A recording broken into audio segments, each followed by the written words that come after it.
Hey, I'm Harper and I got a story to share. I'm 27 now, but let's rewind to when I was 13. That is when life decided to throw me a curveball by taking my mom away. It was a tough time and I felt like I was struck in a never-ending storm. But in the midst of it all, my dad, Owen, was my sunshine. You know those heartwarming moments, like when Dad used to tuck me in at night? I would pretend to be asleep, but he'd whisper those comforting words. "Good night, my girl. Tomorrow's another day. Your mom is looking out for us from wherever she is." It might sound cheesy, but it meant the world to me. Dad became a completely different person. He was heartbroken, as we all were. But he somehow found the strength to put on a brave face for me. I could see the pain in his eyes, but he never let it show. That is the kind of dad he was and still is. There were days when I would walk into the kitchen just to see him cry, but he didn't notice I was there. Then, when I turned 17, Dad met Martha, a very attractive woman who swept him off his feet. They fell head over heels in love, and would you believe it, they tied the knot. Now, Martha had a daughter, Camilla, who was pretty much my age. I did not like both of them, but I knew that my dad was genuinely happy with Martha. And that was worth more than anything else. It had been ages since I had seen him smile like that. When Camilla and Martha first moved in, it was tough, especially with my dad urging me to adjust and make them feel welcome. It felt like I was trying to fit a square peg into a round hole, but I did my best. When my dad left for work, it felt like Martha and Camilla had teamed up against me. They had their own secret language, little jokes and moments they shared, and I often felt like an outsider in my own house. Once I tried to join in their laughter, but they exchanged one of those "we know something you don't" looks. I swear I felt like I was the punchline in a joke I was not in on. Martha, well, she was more focused on her new life and marriage, so she didn't pay much attention to me. But Camilla, on the other hand, seemed to make it her mission to torment me. First, she would borrow my things without asking and return them in a horrible state. My favorite books had torn pages and my makeup looked like it had survived a hurricane. When I would confront her, she'd just shrug and say, "Sorry, I didn't realize." Yeah, right. One day Camilla crossed a line, and it was a line I had drawn around something very precious to me. No one was home, and Camilla must have thought it was a perfect opportunity. She openly walked into my room, cigarette in hand, and before I could even react, she was making a disturbing attempt to set my Polaroid box on fire with her lighter. That box was a treasure chest of memories full of Polaroids of me and my deceased mother. Each picture was a piece of my heart, a connection to a time that I could not bring back. "Camilla, please put that lighter down. You're going to ruin something very precious to me. Those are my mom's pictures." "You are such a buzzkill, Harper. Can't you just loosen up for once? Always with your nose buried in books and trying to please your dad. He's not even someone that I like, but hey, he's the one who's paying for this house and the food in the fridge. I can spend all his money if I want. How dare you say that about my dad? You and your mom have always made me feel like an outsider in my own home." "Well, you know what? This is our home now, and guess what? I can make new rules. Rule number 1, I should always punish you whenever you cross me. Don't rat me out and tell my mom I was a smoking loser." Camilla dropped that lighter and set my mom's pictures on fire, and it felt like my heart was ripped right out of my chest. Those memories, the only thing I had left of my mom, turned to ashes. I tried to explain what went down to my dad, but he came up with something unexpected. He said, "Camilla's still pretty young, Harper. She's got to adjust to this new family and new life. It was not easy for her as well. Maybe she did not realize how important those pictures were. I could not believe what I was hearing. I felt like he was defending Camilla, not understanding the hurt I was going through. I felt isolated, like my dad did not get the depth of my pain. So I decided to just let it slide. For another year, I had to deal with Camilla's hostility and her never-ending teasing. I thought maybe with time things would change. When Camilla and I headed off to college, I started looking back on those years we spent together. He even paid for both of our college tuitions. I could not help but appreciate my dad's patience and kindness through all that chaos. He has always been a good man trying to do right by everyone. College years were a whole new chapter in my life. Camilla and I ended up at different colleges, which should have made our encounters at home more bearable, but it was quite the opposite. It felt like Camilla was always trying to compete with me, trying to prove that she was the better daughter. Every time we returned home for holidays, Camilla seemed to up her game in the competition to exclude me from the family. Martha was in on it too, rarely.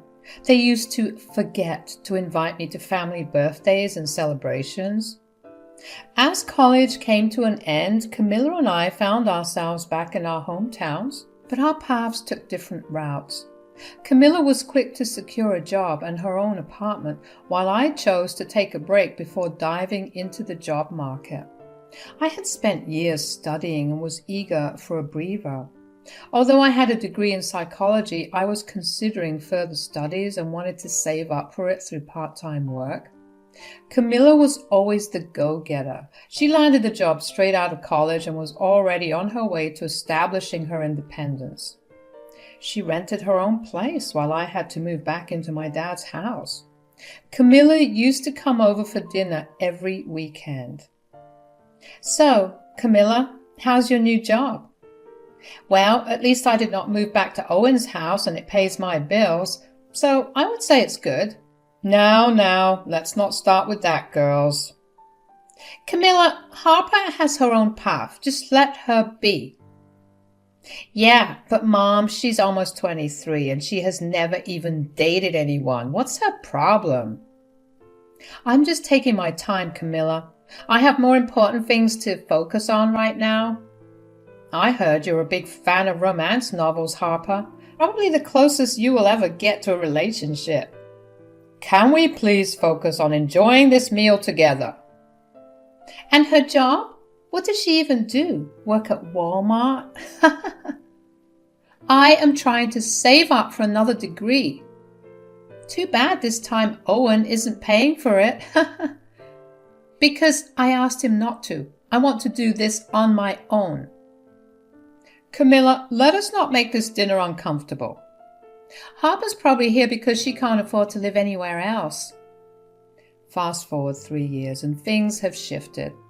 I had made progress in my career working as an assistant psychologist with a senior mentor, and life was treating me well.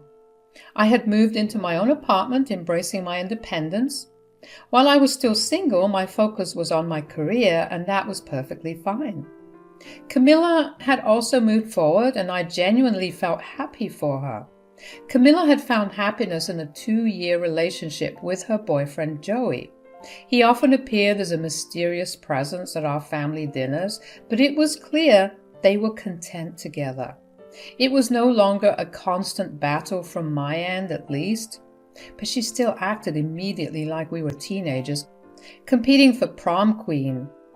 One day, I received an unexpected call from Camilla.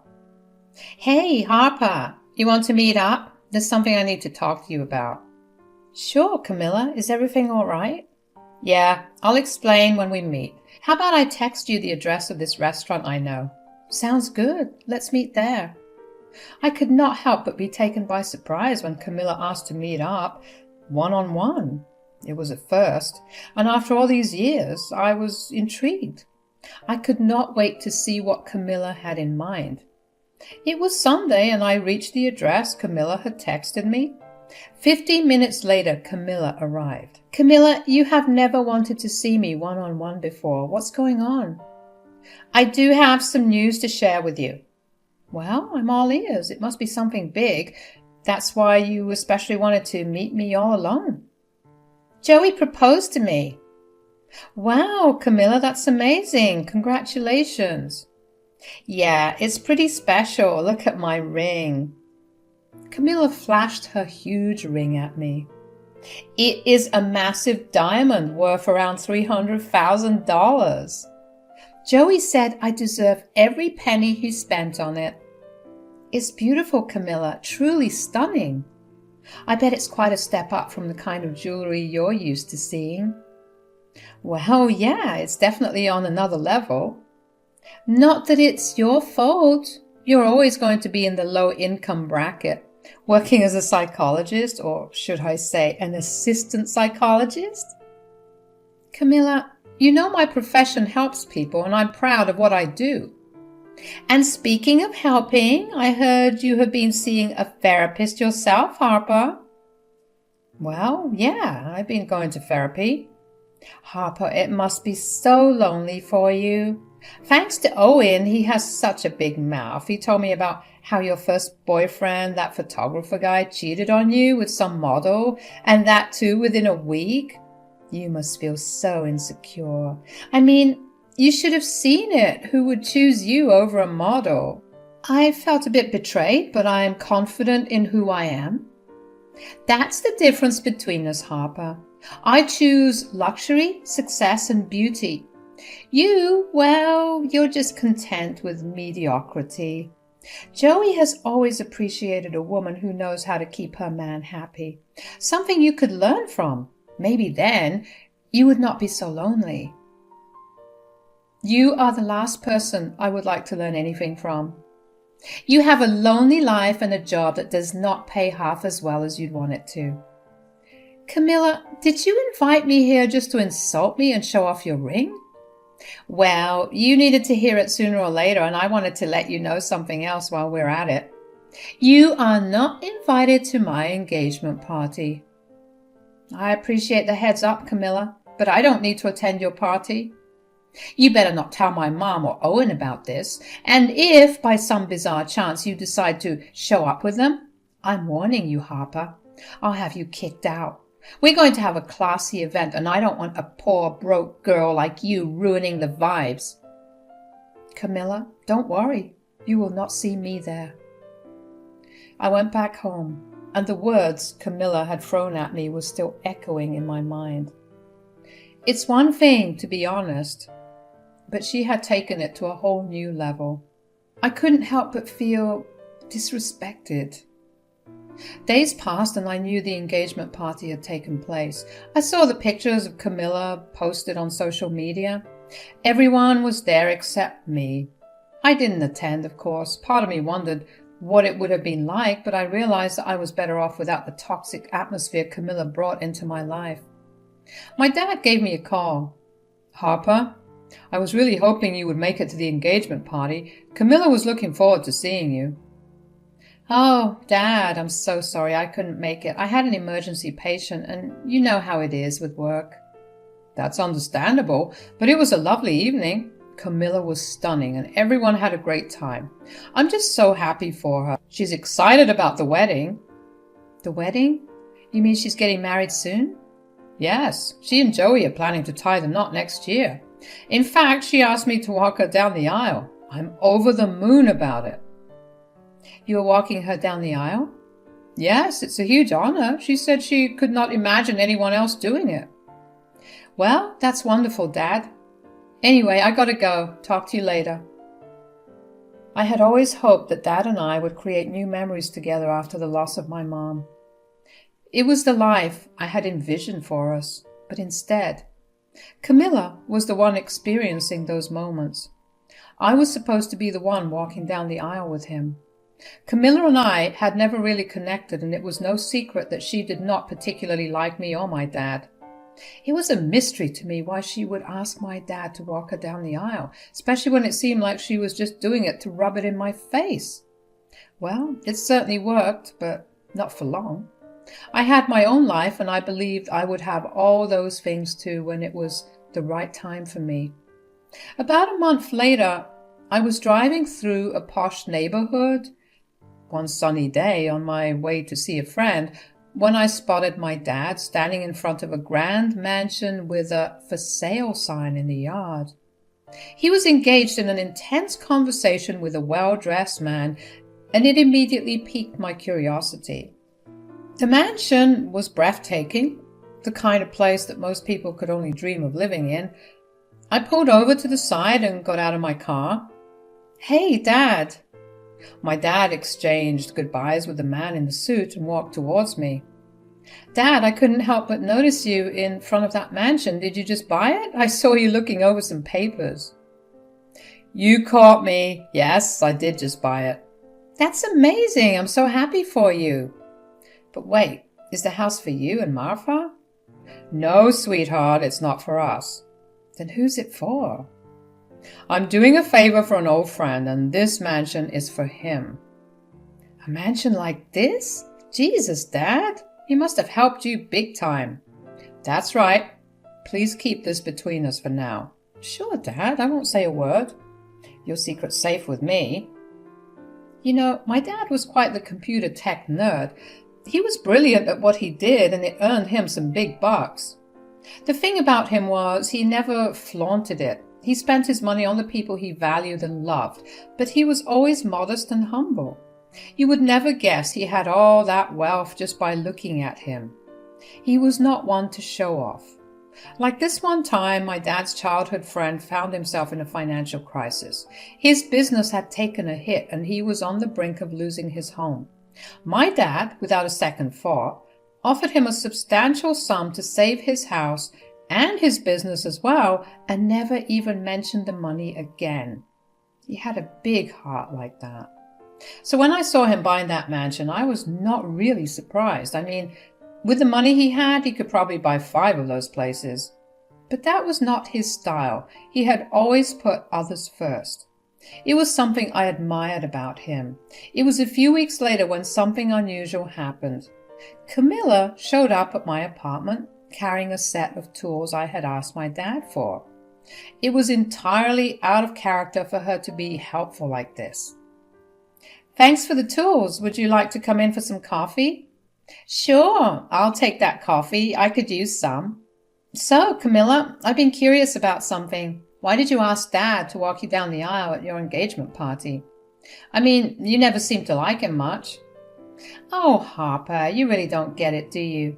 Let me enlighten you. Your dear old dad, Owen, isn't my father. He paid for my college, gave me a roof over my head, and did his best to help me. He's like a sad old man trying to make up for his failures." "Camilla, that's really harsh. How dare you talk shit about my dad like that? He sees you like his own daughter." "That isn't enough, Harper. Let's get one thing straight. I don't care about you or your dad. I'm finally getting married to Joey. He is rich. He can provide better for me, and I can even take better care of my mom. Owen is not my responsibility. You better work your butt off to help him because you guys are broke." "Camilla, that is not fair. You know Dad would do anything for you." "Anything he can, which is not much, is it? Your dad's a good guy, but he is just not up to our standards. Joey bought us a new house. Did I tell you about that? It is lavish, spacious, and so much better than anything Owen could provide." "Really? Here, take a look at this, 'cause you sure wouldn't be allowed in here." "Your poor father could never afford a place like this for me and my mother."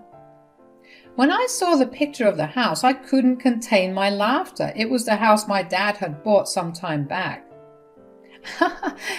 "Is this some kind of a joke, Camilla? That house my dad bought a while back." "No, Joey bought that house. You are so oblivious to the truth, Harper." "Let's go over to Dad's place right now and settle this." As we drove over to Dad's place, tension filled the car. Camilla and I argued about the house. I couldn't believe she thought Joey had bought that house, which was actually Dad's recent investment. After a 30-minute drive, that felt like an eternity, we finally reached our location. Martha was not home and Dad was all alone. Owen, Harper just doesn't understand that I'm moving on to a better life with Joey. She thinks you bought that house. Camilla, we are here, so let's just hear the truth. Dad bought this house for your friend, right? Camilla, you are delusional if you believe Joe is responsible for buying this place. Hold on, both of you. Let me explain. I did purchase that house, but it wasn't for some friend, Harper. Sorry for lying to you like that. It was for Joey. Joey told me he helped his aunt to pay for this expensive surgery and was running short of money. But he wanted to surprise you too with a new place before the wedding, Camilla. I decided to use my savings to help him. He told me to keep it a secret and promised to pay it back. That can't be true. Joey's aunt is in a very good shape. I believe my dad. He's not the one lying here. You might want to talk to your fiancé, Camilla. Excuse me. I need to leave. Camilla left my dad's house in a hurry, her face pale as a ghost. I couldn't help but wonder if Joey had been lying to her, manipulating her into believing that the house was his grand gesture. A few days passed after that heated conversation. What I have heard from my dad was the wedding had been cancelled and Camilla and Joey broke up. I couldn't shake off the anger and disappointment I felt about Camilla and how she had spoken about my dad. I mean, how could she? After everything my dad had done for her, after helping her countless times, providing a roof over her head and paying for her college education. She had the audacity to criticize him. But it wasn't just about my dad, it was also how she had ridiculed me for not being as successful as she was, for not having a so-called lavish lifestyle like she did. I needed answers. I could not let her think she could treat my dad this way and get away with it. So I headed over to her place. What are you doing here? We didn't get to finish what we were talking about the other day. How could you say those things about my dad and me after everything he's done for you? He's been nothing but kind. Can you go a little easy on me? I just broke up with Joey. He had no money left, Harper. He gambled it all away, and the engagement ring he got me, that was fake. There was no aunt who needed surgery. It was all a ruse to convince your dad to buy that house for him. Harper, you and your pathetic dad are the last people I care about right now. Camilla, it seems like you will never learn your lesson. I almost felt sorry for you, but with an attitude like that, maybe you do deserve it. So here I am in a world that is opening up for me. Camilla, she's out of my life now. You know, after our confrontation, I decided to break off all contact with her. And after all that has happened, I don't feel bad for her anymore. What surprised me, though, was the talk I had with my dad. I just had to let him know the truth about Camilla's intentions.